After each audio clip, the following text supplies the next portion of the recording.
getting started, I want to ask everyone in this room a question. Do you actually know and understand yourself? Do you believe in yourself? Do you genuinely enjoy the life you're living? Are you still you? Well, that might be a stupid question to ask. Are we seriously suggesting that an alien was drawn in, snatched your body, started living your life, leaving you not to be you? Probably not. But have you ever glanced back and realized that you have done something entirely unlike your usual self?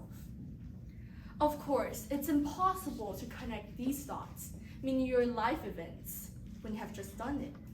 But it's very, very clear looking backwards after years of experiencing and living in this society, this world. You have to trust that the dots will somehow connect down the road because it will give you the confidence to follow your heart and to do something you have never done before. And that makes all the difference. I believe that most of y'all had heard of the story of Steve Jobs, when he dropped out of college, started to work on personal computers, and got kicked out of his own company. How could someone get fired from the company they started? It was devastating. The life goal of his is gone. There's nothing he could do about it, and he did nothing about it. As he said, I had dropped the baton as it was passed to me and considered himself a failure. To me, I would probably just give up, just run. Run away and set everything aside. But that can't clear your path. You still have to face it. Face the other side of the world where everything is unknown and dangerous. As Steve has said, I still love what I did. I have been rejected, but I was still in love. Sometimes life is going to throw you into an entirely different situation and place around with you, and you can do nothing about it. So just enjoy this moment and find out the true meaning of life. Quote, and so I decided to start over. The heaviness of being successful was replaced by the lightness of being a beginner again, less sure about everything. You need to know that restarting over is a part of everyone. We need to accept our failure and think, reset, just like Phoenix, with its bright and vibrant colors turning more fascinating each time after a restart. You've got to find what you love. The only way to be truly satisfied is to do what you believe is great work. And the only way to do great work is to love what you do.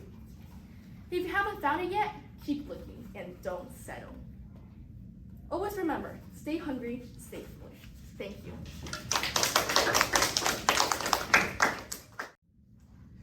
Shalani.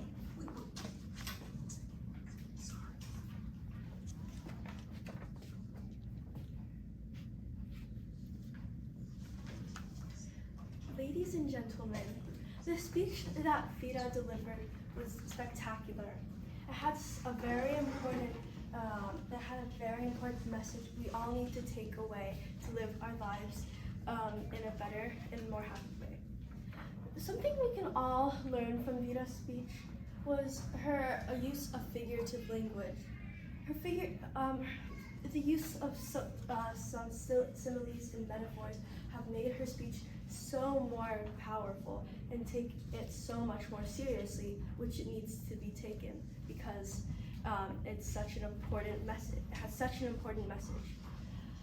Although Vida's speech was amazing, there are some ways she could improve that we can learn from. She could vary her voice more. For example, when she said, "How could someone get kicked out of their own company?" she could add more humor, make it sound more interesting, more raw. Like, how could someone get kicked out of their own company? Slow down, speed up, be quieter, get louder, and add more enthusiasm into your voice.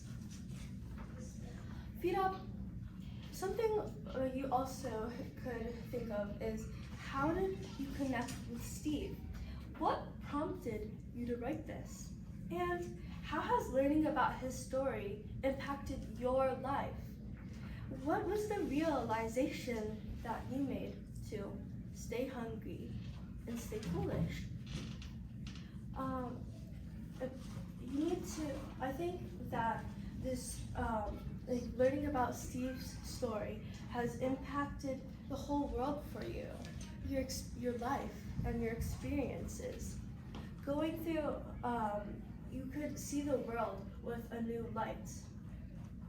Advice isn't criticizing. Well, advice is kinder, and you learn from it. So I think that you have such a powerful speech, and you had such an important message for us, and that we need to live our life with more perseverance and with more hope in the journey. And little improvements like these could turn your speech into something life-changing.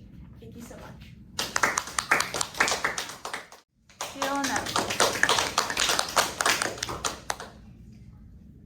Vita, I loved your speech. Your speech was very nice. Stay hungry, stay foolish. Now, I really loved how you began your speech with a question. This leaves the audience thinking. Now, I loved how you looked at everyone, not just one person, not the floor, not the wall, not at a chair, not at air. You looked at everyone, you looked at your audience, and showed respect. I really love your speech. I love how you walked around the stage. But there's one thing I want you to think about. Your hand gestures. While you were speaking, I hardly saw any hand gestures. Your hand would just stood there while you spoke. So you would walk and then you would speak. But I think you could add some hand gestures while speaking. This will improve your performance so you can visually describe what you're talking about and give your audience a better understanding of what you're saying. And this will also help you with yourself, because usually we all want to use hand gestures by pointing at that or this, or just using it to help yourself. So when you're trying to speak, try thinking of a place where you can use your hand gestures, or anyway. Like when you said, if I were Steve Jobs, I would run away. You could go like, I would run away, or I could run away, instead of just saying, I would run away. But I really enjoyed your speech. It's a great speech. But also, you need to add a little more emotion into your voice. As I can see, your voice was a little monotone. It's not really monotone, but it's just a little monotone, and I think you could work on adding emotion in certain places, and that will give an audience the better understanding of whatever you're feeling or what you're saying better. But overall, your speech was amazing. I really enjoyed it, and yeah, thank you. Selena.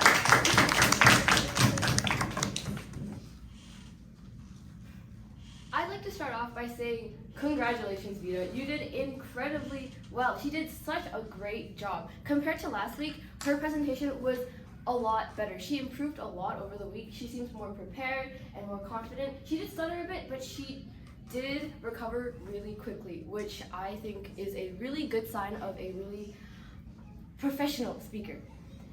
She had great eye contact. She looked around, she engaged the audience. Her words and her voice inflection were able to keep us engaged and had our attention from the get-go.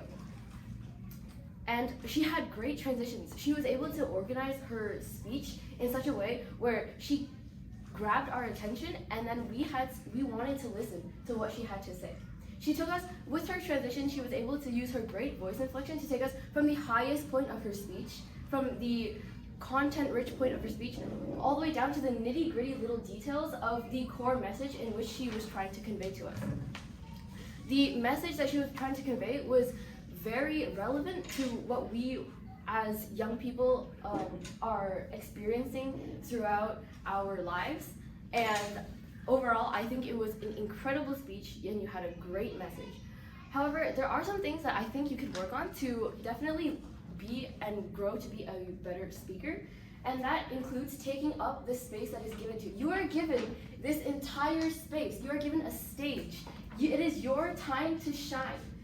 You're up here and you had the notes, and honestly, I think you didn't even need the notes. You did so well up here. Your hands were so preoccupied with the notes that you didn't have any time to use body language, or you didn't use any hand gestures. And honestly, I think that if you used some of that body language, you could have emphasized some more key parts of your speech. You did not need those note cards. I believe you were incredibly prepared, and you did a very, very good job. So overall, great speech, and I'm sure you will continue to grow and flourish as an incredible speaker in the future. Thank you.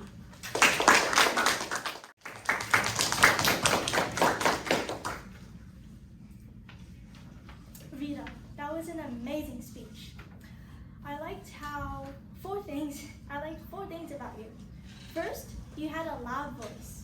The people in the back and I could even hear you. Second, at the beginning, you were like asking the audience a question. It was like making a connection with the audience. That was really good. Third, you were walking around and looking at everyone. And fourth, everything you said was really smooth. You didn't use any filler words, and it was really clear. There are things that you can improve on. For example, you can fix your grammar a little. No offense. And second, you can like move your arms a little and make hand gestures to like tell the audience something. Third, I noticed that you had little bits of paper and you were reading from it. Maybe you could practice in front of the mirror and you could remember it. And fourth, you can maybe speak a little slower, because sometimes we're speaking too fast and you were tripping on the words and I couldn't hear you. There were some things that you also did good. I liked how you were looking around at everyone. You were sometimes looking over here and you were sometimes looking over here. And you were also smiling a lot. At the beginning, when you walked up, you paused and you smiled. That was really good. Overall, I really liked your speech because I know you prepared because it sounded really amazing. And I wish that I can write an amazing speech like you. Thank you.